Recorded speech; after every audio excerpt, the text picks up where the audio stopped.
Pois é, Ronald, eu estava me lembrando aqui, acho que muita gente, claro, né, a população brasileira, ela vai, na média, se rejuvenescendo muito rapidamente, embora hoje numa velocidade menor, né, a população vai envelhecendo, vivendo mais anos, há menos nascimentos por mulher do que antes, mas muita gente conheceu o trabalho da Gal Costa, já bem depois do tropicalismo, né? Daquele movimento que explodiu nos anos 60. Eu me lembro até uma vez, tive a chance, há uns, 40 anos, numa entrevista com, acho que mais que isso, com o Caetano Veloso, sobre aquele movimento que surgiu em São Paulo, na Lira Paulistana, né?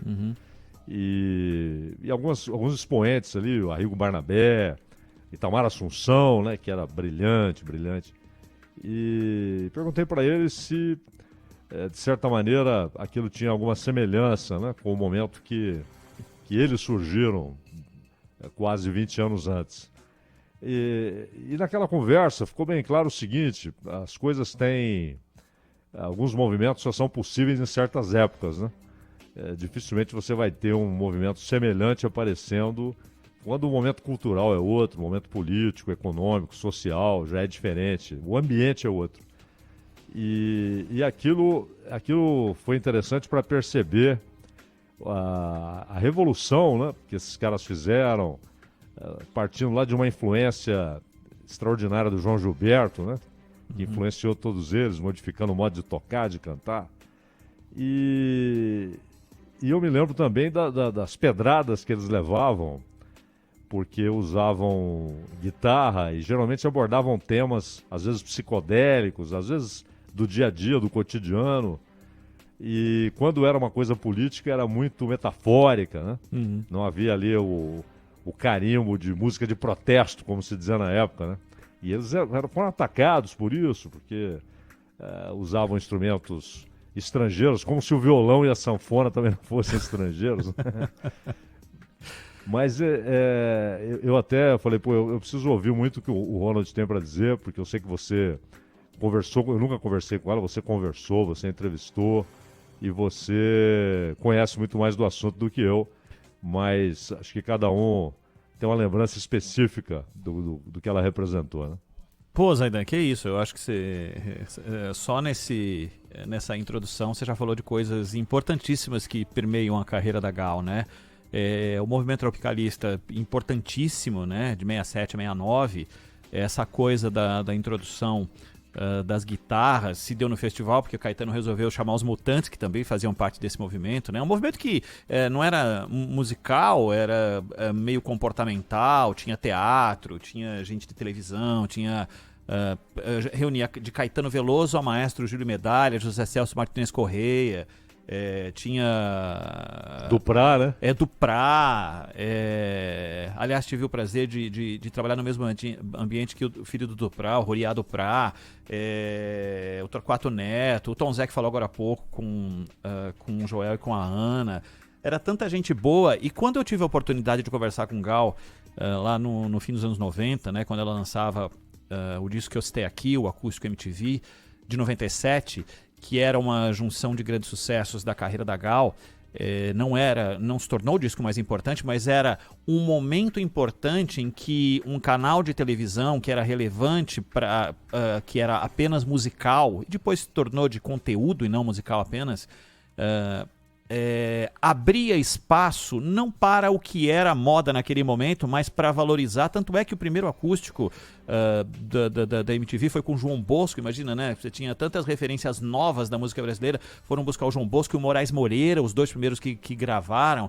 E aí em 97 vem a Gal Costa, e a Gal Costa generosamente abre espaço para jovens artistas, né? Ia para alguém que já tinha uma carreira consolidada, como Herbert Viana, dos Paralamas, mas ela queria gravar a Lanterna dos Afogados, que para uma geração passou a ser, na voz da Gal, essa música relevante, mas era uma composição de um jovem, né? O Herbert lá atrás, nos anos 80, no fim dos anos 80, quando ele compôs a Lanterna, meados dos anos 90, e aí ela grava. E por que eu estou trazendo para os anos 90? Porque foi exatamente no lançamento desse disco que eu tive a oportunidade de conversar e conhecer a Gal, e ela falava, pô, ninguém botava muita fé, mas quando o Gil e o Caetano vão pro exílio, só tinha eu para defender a bandeira do tropicalismo aqui. E às vezes ela foi até ridicularizada, porque a Gal nunca foi de ter grandes posições, assim, de se expor naquilo que ela pensava.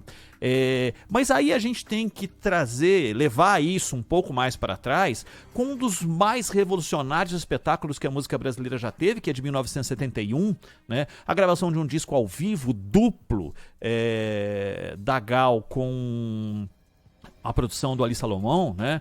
E era não era normal você ter a gravação de um disco ao vivo, e ali era uma loucura, porque tinha trechos de frases e os erros foram pro disco, mas só para lembrar algumas coisas, ela nesse disco tem Vapor Barato, que é uma composição do Ali Salomão com Jades Macalé, que é uma obra-prima lançada no AI-5, né? O AI-5 acabou de sair, vem os caras e me lançam um negócio desse, né? Cheio de metáforas nessa canção. E tá lá nesse disco de 1971, e vamos dizer que 1971 não era o ambiente mais tranquilo para se fazer show revolucionário, e a Gal fez esse show revolucionário. Então tinha desde o Ali Salomão, que era diretor do show com Jades Macalé com Vapor Barato, até Sua Estupidez com Roberto Carlos, Pérola Negra de Luiz Melodia, entre outras canções que faziam parte desse Coração Vagabundo do próprio Caetano Veloso, de quem ela gravou tantas canções, e por aí vai.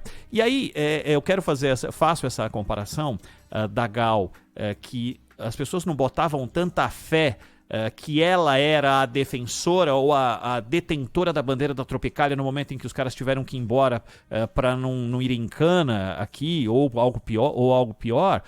Mas é a mesma Gal desse show revolucionário de 1971 e a mesma Gal que, aí já levando lá pra frente de onde comecei o comentário, em 97, quando ela lança esse disco com um compilado de grandes sucessos para a MTV, que era uma coisa da indústria, né? Um outro momento que a gente estava vivendo, da indústria da música, e ela abre espaço na mesma canção simbólica lá do disco Fatal, de 71, para abrir espaço para um jovem que era o Zé Cabaleiro, que estava surgindo, e lançou uma versão usando uma parte de Vapor Barato, mas lançou a Flor da Pele, e ele usava um trecho de Vapor Barato. E Gal chama Caetano Veloso, o Zé Cabaleiro, para esse show. Até tentamos fazer contato com o Zeca, mas o Zeca está absolutamente emocionado e não quis conversar com a gente, infelizmente, mas seria muito bom tê-lo aqui para falar sobre isso.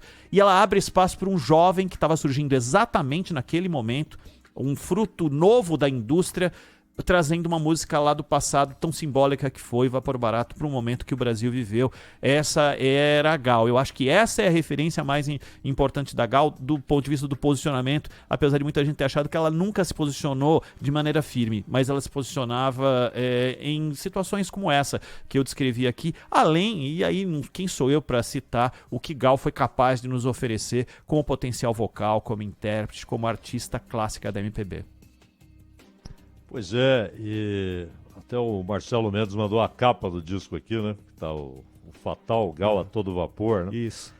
E até aquela frase lá do Ali Salomão, que é o casaco de general, e na época até isso era difícil passar, né? Eles inventaram essa história do navio e tudo mais tal para criar uma coisa meio metafórica, né?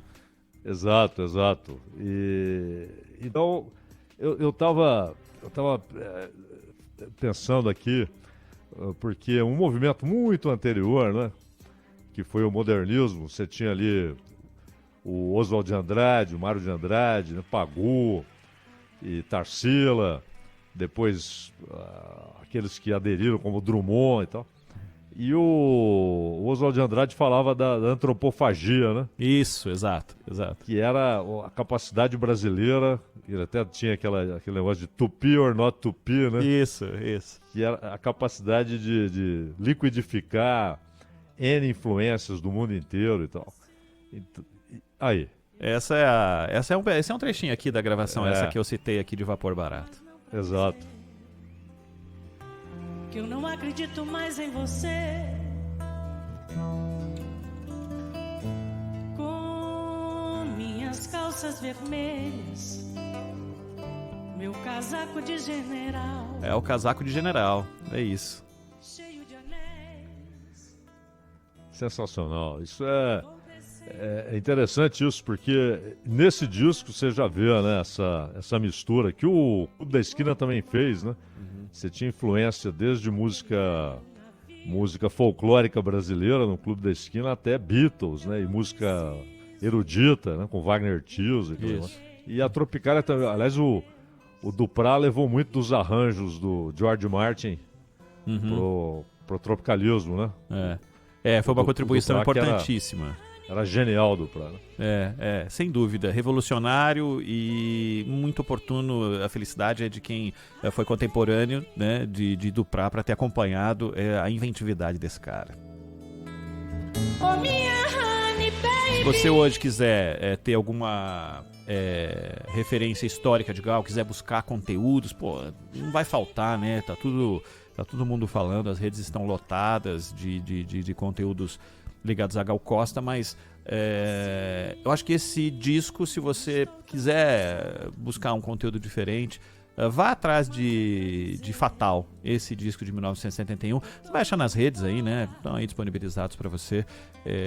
Gal a Todo Vapor, que é uma marca importante da história da MPB, simbolicamente com a voz de uma das maiores cantoras que a MPB já teve. Até escrevi há pouco.